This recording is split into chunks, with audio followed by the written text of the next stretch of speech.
Cool. Welcome to the Tactical Dad podcast. I'm your host, Matthew Cook, and I am the Tactical Dad. Today, I am joined with my firearms instructor, my shooting instructor, who is an incredible person and is really helping me get better at shooting, improving my skills, and more importantly, my knowledge on the whole industry. Tim Owens from OSS Tactical. How's it going, Tim? It's going very well. Thank you for having me, Matthew. No worries. Thank you for joining me. So we keep these podcasts short and sweet anyway, but go ahead and just give us a little bit of a background on who you are so my listeners can get a brief synopsis on you. Sure. My name's Tim Owens, and I own OSS Tactical out in Newnan, Georgia, and I'm retired military and retired police officer. I've been a firearms instructor for approximately 40 years. I've attended numerous schools and everything. Don't know everything, but I try to share all the knowledge I have with people that come to me to make them better and safer. Sweet. Well, I think the last thing you just said then is great, because that gives us a great segue into what we're going to talk today, which is what a lot of new gun owners and new shooters are really focused on in the beginning. And I know I was, because I have a wife and kids, and gun safety, so keeping people you can safer. never be too safe. Exactly. So, and I know I remember our first lesson, like we sat down, you gave me a handout, and like the gun safety was like top priority, focused on doing things safely. So can you give us, I know everyone has, I guess, their own number of rules, but I feel like this is kind of universal with shooting, that there are certain rules that everybody knows and should know. Can you just go through some basic gun safety with us? I'd be happy to, and you're exactly right.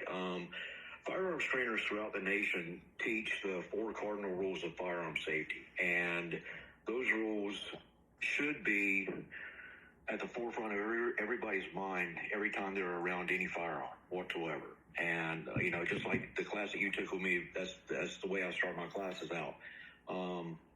The 4 cardinal rules of firearm safety are, I'm just going to tell you what they are. They're, first and foremost, you treat all firearms as if they're always loaded. Always keep the muzzle of the firearm pointed in a safe direction. Keep your finger outside of the trigger guard until the weapon's pointed at the target and you have decided to fire. And then always be sure of your target and what is beyond it. Whether it's a live gun, a training gun, a piece of wood that's shaped like a gun, you treat it like a real gun. You can never be too safe. To go a little bit more in depth with it, keeping the muzzle of the firearm pointed in a safe direction, you just want to make sure that wherever your gun is pointed, if it were to negligently discharge, you wouldn't harm anything. The most commonly violated rule is keeping your finger outside of the trigger guard of the weapon. That was always my issue. I still remember. I see some videos still on my phone and on social. It's like, take your finger off the trigger. Take your finger off the trigger. Yeah. Oh shit. It's natural for people to do that. That's firearms manufacturers. They put a trigger on there so the weapon will function, and we all know that's what that's for. So that's what we do. We pick up a gun and we put our finger on a trigger. You have to break yourself of that habit, so that you don't get your finger in the trigger and cause it to negligently discharge. And then the last one is just, be sure of your target and what's beyond it. That's just nothing more than identifying your target or your threat. Yeah. But I tell everybody that you simply cannot be too safe with a firearm. When people become, just kind of a lazy attitude towards it, then that's when bad things happen. Yeah, I remember you showed me a video of a video you found of putting the gun, the firearms in. It was an instructor, I think you showed me a video of an instructor, a firearms instructor, who he wasn't too focused on where he was pointing the gun, and he shot himself in the leg. Exactly. And his finger was on the trigger, so like he broke a couple of them rules, and he's an instructor. Yeah, as a DEA agent, he was actually teaching a gun safety class to a classroom full of children, approximately ages 8 to 13, and he let the slide go forward without, he failed to clear the weapon properly, and took the magazine out, still had a round in the chamber, let the slide go forward, and then put his finger on the trigger and press the trigger. Why he decided to press the trigger, I have no idea, but he did literally shoot himself in the foot. There are so many videos out there of people having negligent discharges. It's just unbelievable. Yeah, that's why you mentioned knowing what's beyond the target, because I was reading something. This was only a few days ago, actually. I was reading something a few days ago about home defense and like putting together a plan for this is probably another podcast episode, but since you mentioned beyond the target, in this article I was reading, it was telling us that a lot of the houses that we live in now, the drywall, there's not much between the drywall. It's not like it's made out of a ton of bricks throughout the house. Like the structure of a home, typically a bullet is going to go straight through it. So knowing, even though you're in a home, you should really know what's beyond that, because a bullet's like it's gonna go through most of the things, right? Or at least a lot of things that you're pointing at. The bullet's gonna go through it, so you got to know what's on the other side.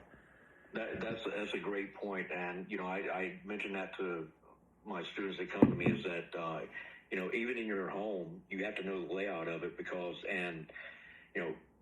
bullets will penetrate 4 or 5 layers of drywall. So Jeez. if you press the trigger and you miss your intended target, that bullet's going to continue to travel through multiple layers of drywall, and you could inadvertently or mistakenly shoot your pet. Hopefully not, one of your other family members, but it is possible to do that.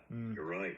Because as soon as I read that, I was like, holy cow, if I walk out of my bedroom, if there was an intruder or there was a threat that entered our home, both my children's bedrooms, and as I walk out of my bedroom door and where somebody could be positioned walking up the stairs or coming around the corner or down the hallway, if I missed, like it would, a certain position, one would go into my daughter's bedroom. Right. And I was like, oh, I never even considered that. Yeah, and that's a decision that people have to make. When they're choosing a firearm for home defense. And again, maybe another podcast subject, but handguns might not necessarily be the best choice for home defense. So there are other platforms that you can use that will mitigate some of that risk for if you miss your intended target as far as drywall penetration or going through other objects. Man, that sounds like a great podcast episode right there, because it was interesting. I did some other research. Yes, this was yesterday. Jeez, this is great. This is coming up now. A lot of since 2020 to now, the NSSF or some organization that collects a lot of data and does a lot of research in the industry, found that there are a lot more sales of rifle ammunition. Like they are climbing disproportionately in comparison to other ammunition, and the sale of rifles, AR-15s, like the sale of that gun is starting to dwarf the growth in sales for other types of guns. And then they did further research and found that now the number, at least from 2020 to now, the number one reason people have been saying that they are purchasing a gun, because a lot of them are new gun owners, is for home defense.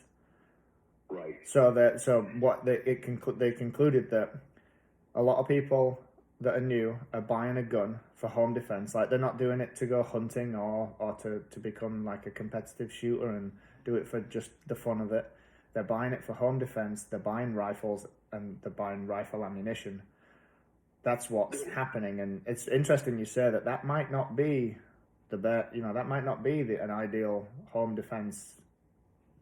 Not that might not be an ideal home defense weapon, but there are other options that can mitigate some of those other possible outcomes?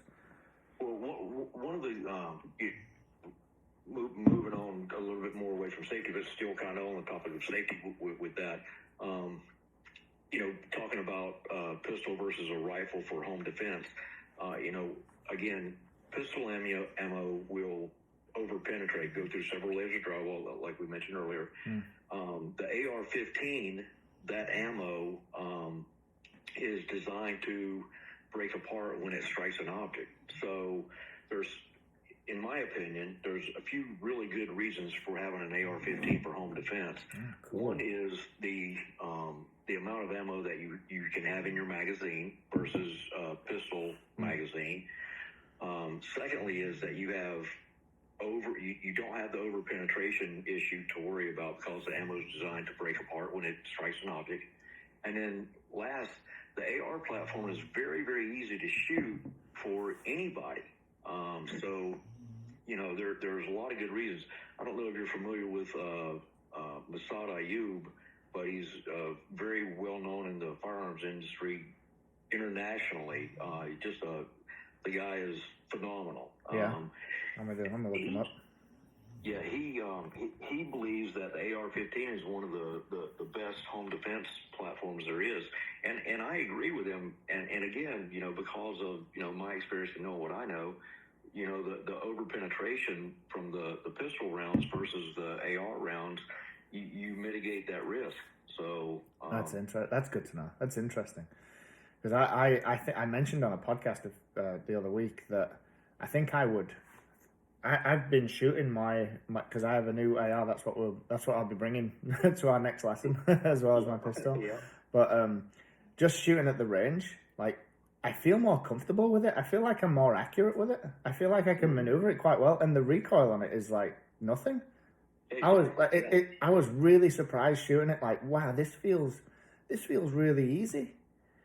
They're very easy to shoot. They're minimal recoil, like you talked about, and then you get the added bonus of whether you have a 20 or a 30 round magazine. So it's a great platform just for basically any use that you wanted to use it for. I mean, if you hunt, you can use it to hunt.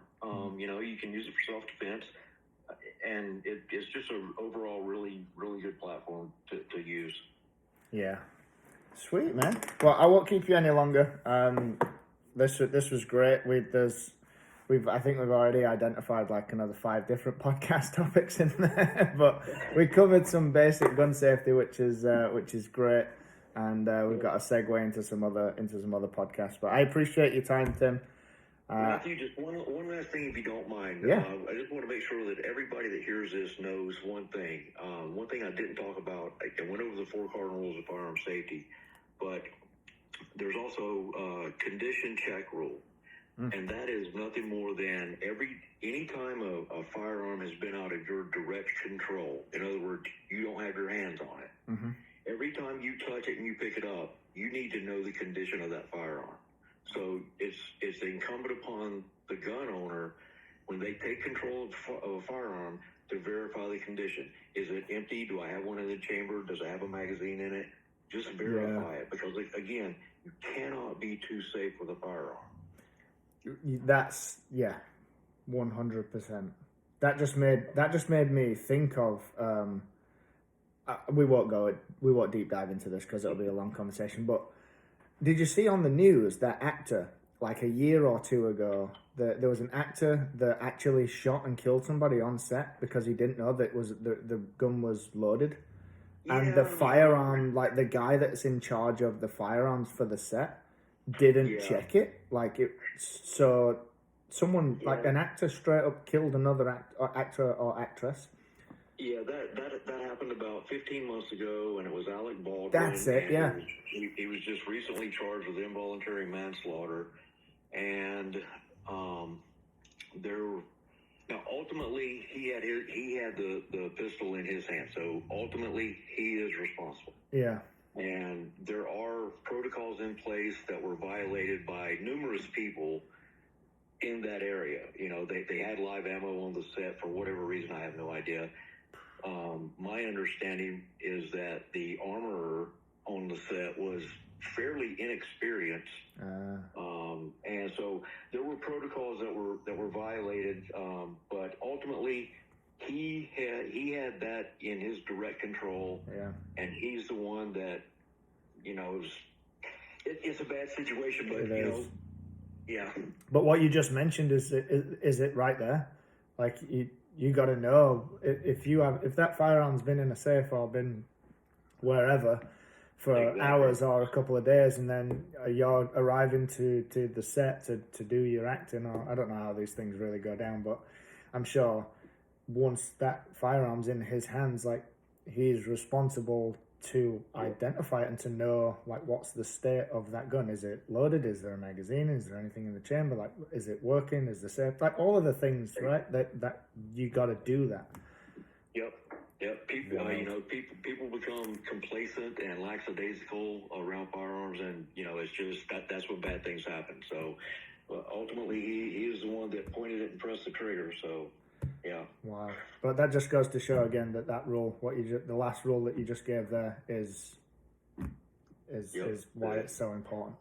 Yeah, the condition check rule. But well, listen, I appreciate the opportunity to join you. I hope that hope your podcast continues to grow. Yeah, this was awesome, Tim. I appreciate this. This was really good. I'll shoot you a text to get together for our next lesson. And you have a good day, and I'll see you soon. Thank you, Matthew. Be safe. All right, bud. Bye. Bye.